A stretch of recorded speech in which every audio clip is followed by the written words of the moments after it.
The Galvo Competence Center in Germany at Lake Constance is an international contact for customized laser solutions. We don't just look at the laser application, but the customer's entire process to develop the optimal solution.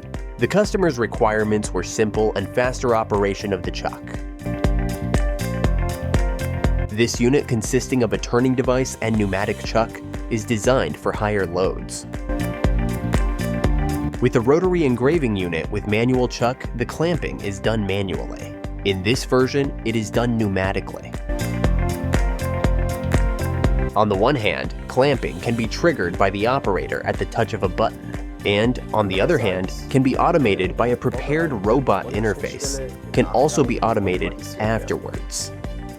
When the workpiece is clamped, the control is carried out as usual, via predefined function blocks in the SpeedMark software. For more information, technical details, and the like, please visit our website or contact us.